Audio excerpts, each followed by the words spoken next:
और अब बात महंगा हुआ सफर की। राजस्थान रोडवेज की बस में सफर करना अब महंगा हो गया। जी हां, किराए में 10% से लेकर 20% की बढ़ोतरी की गई है। नई दरें मंगलवार रात 12 बजे से लागू हो गई हैं। रोडवेज ने सभी प्रमुख बस कैटेगरी जैसे कि साधारण बस, एक्सप्रेस बस, सेमी डीलक्स बस, डीलक्स एसी बस और सुपर लग्जरी बसों में प्रति किलोमीटर किराया बढ़ा दिया है। साधारण बसों से लेकर सुपर लग्जरी बसों तक सभी श्रेणियों में 10 से 20 पैसे प्रति किलोमीटर की बढ़ोतरी की गई है।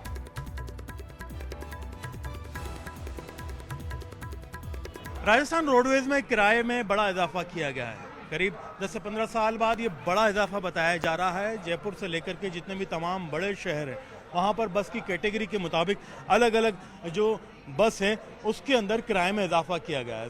सामान्य ब्लू लाइन से लेकर के सुपर लग्जरी तक जो है 20 से 30 रुपए लेकर के जो है 120 रुपए तक जो है इजाफा यहाँ पर दर्ज किया गया है। कुछ लोग यहाँ मौजूद हैं, यात्री मौजूद हैं, इनसे बातचीत करते हैं। भैया आपने अभी टिकट लिया है, कितना इसमें बढ़ोतरी होकर के आई है टिकट में?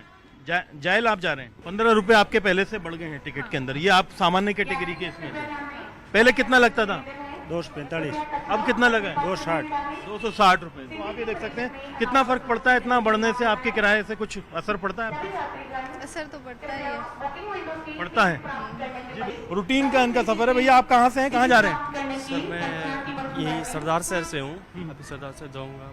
अभी वहीं जाने की तैयारी में है। हाँ। तो कितना आपका किराया लगता था राजस्थान रोडवेज से पहले? सर 290 था, अभी देख रहा हूँ कितना लगा। अभी देखना पड़ेगा कि, लेकिन आप सुन करके एक तरह से फर्क तो पड़ेगा कि भाई कितना हाँ वही तो। कितना किलोमीटर पड़ता है? 270 किलोमीटर सर। 270 किलोमीटर। तो आप देख सकते हैं कि ये रूटीन में जो बस यात्री हैं या बाकी लोग हैं उनसे बातचीत करने से थोड़ा अंदाजा लगेगा। आप कहाँ से भैया, कहाँ जा रहे हैं? सर मैं तो कहीं यहीं से हूँ। अच्छा। ये आए हैं इनको बात। आप कहाँ जा रहे हैं? मैं आया जयपुर आया, कहाँ से आए हैं? उदयपुर वाटी से। कितना किराया लगता है वहाँ से आने का?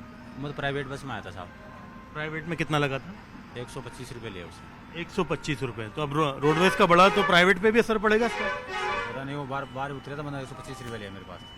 तो कुछ फर्क पड़ता है सर इस तरह से ओवरऑल बजट के ऊपर जब महंगाई बढ़ती है या फर्क तो पड़ेगा ही सर। कितना? अब वो तो फर्क तो उसी हिसाब से पड़ेगा। इनकम तो बढ़ी नहीं है किसी की, खर्चा बढ़ा है। खर्चा तो बढ़ेगा। हाँ, खर्चा बढ़ा है।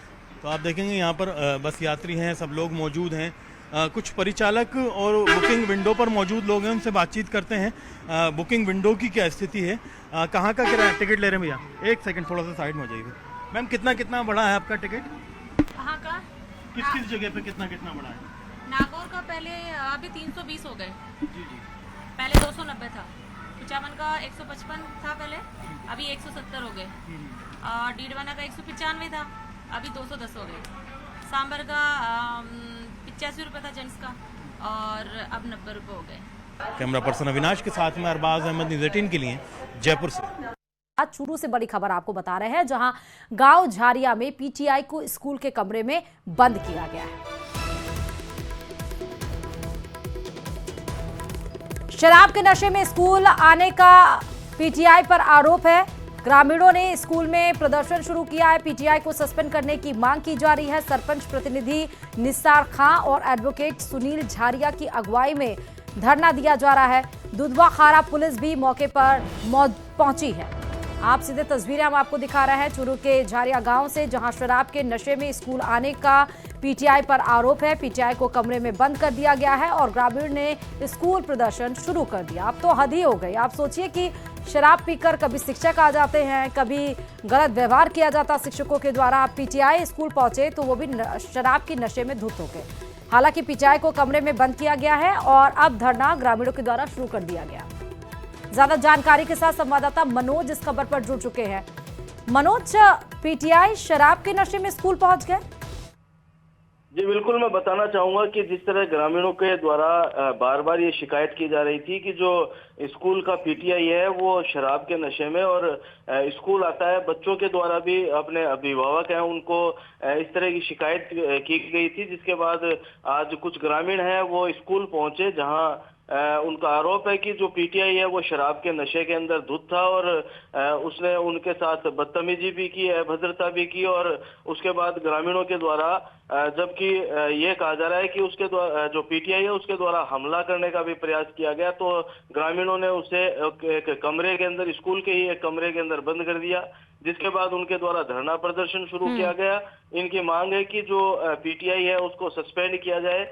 मौके के ऊपर जो दूधवाखरा पुलिस है उसको भी फोन करके सूचना दी गई, जिसके बाद जो दूधवाखरा पुलिस है वो मौके पर पहुंची और अब जो पीटीआई है उस पीटीआई को लेके और जो नजदीकी सीएचसी है वहां पे लेके जो पुलिस है वो पहुंची है और यहाँ उसका जो मेडिकल है वो मेडिकल करवाया जाएगा, जिसके बाद पुलिस के द्वारा जो भी अनुशासनात्मक कार्रवाई है वो की जाएगी। और इसके अलावा जो ग्रामीण है उनका जो धरना है वो भी अभी चालू ही है। उनका ये कहना है कि जब तक इस पीटीआई को सस्पेंड नहीं किया जाएगा तब तक उनका जो धरना प्रदर्शन है वो शुरू रहेगा।